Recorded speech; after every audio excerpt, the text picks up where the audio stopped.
Welcome back to Squawk Box. A new report by the Anti-Defamation League finding that nearly 1 year after Hamas's October 7th attack on Israel, major social media companies still failing to take action against anti-Semitic hate on their platforms. ADL looked at Facebook, Instagram, YouTube, TikTok, and X and put out a report card this morning. X failed with a grade of F.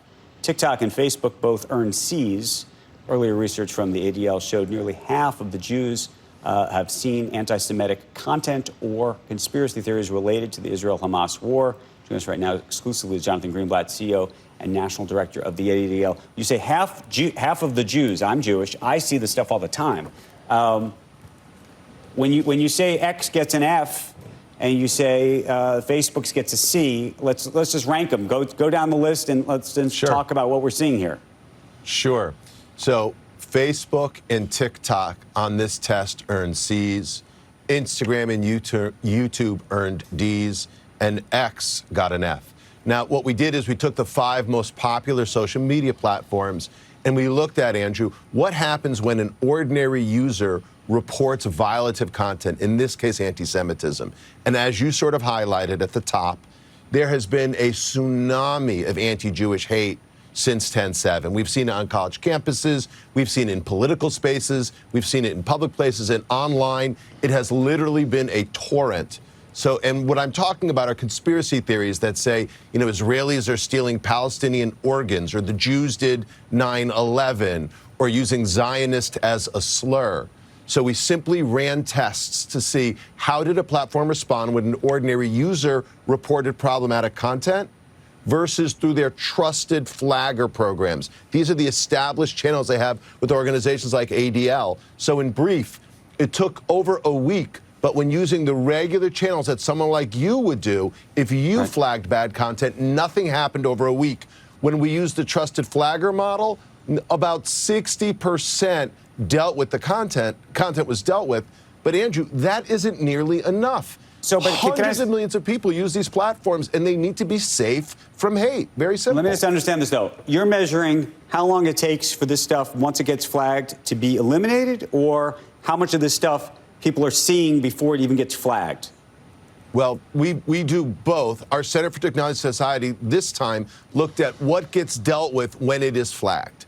So that's what this was about. If you or your friend or a college student or an ordinary person flagged clearly violative content, what happens? And unfortunately, Andrew, the answer is nothing. For the ordinary person, nearly not enough is done. Now, I should be clear about one thing. These platforms, nearly all of them have strong policies in place, but they don't enforce them. It is the lack of consequences that needs to change, and it needs to change now. Can you answer the first part of the question? And I don't know if you've looked at this before, just about what people are actually seeing before they even report it. If you were to grade these platforms, how would that look? It would be very, very bad.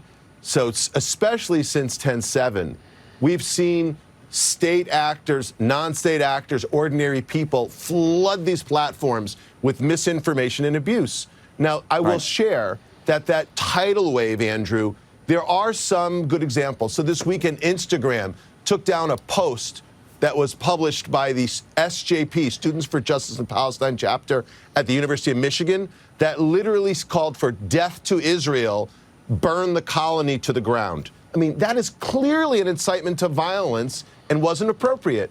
But, you know, the vast majority of the time, Andrew, the platforms simply do nothing. But how would you, but if you're giving X an F and Facebook and TikTok a C, which is the best rating for getting rid of the stuff, would the grades be similar for what people are seeing initially? I ask because there's been a huge question mark about, for example, TikTok, and you talked about government state actors, and whether the algorithm is somehow being misused to show more people on TikTok, you know, content that is trying to persuade them of things that the Chinese government wants. And I'm curious if you think that they would be, you know, they seem to come out pretty well in this on a relative basis. I know none of these are great grades. And I'm curious whether they would come out the same way if you're just looking at what people are seeing. None of these are great grades, and none of these would get you into the kind of schools where anti-Semitism seems to flourish, by the way, like the Ivies. But stepping back, like, I can't comment on the Chinese government and TikTok, But what I can say is that company, for example, has policies in place and is doing more on enforcement than many of the others. Now, I think the reason why X performs so badly is because they no longer take down misinformation. There's a very different, they took down the Trusted Flagger program. Now, I've been in touch with X management. I know they want to do better, and we want all the companies to do better. Nobody wins when your social media feed is awash with anti-Semitism and hate. Jonathan, we got to leave it there. We appreciate you joining us. Thank you. Always. Thank you, Andrew. Okay, we're coming.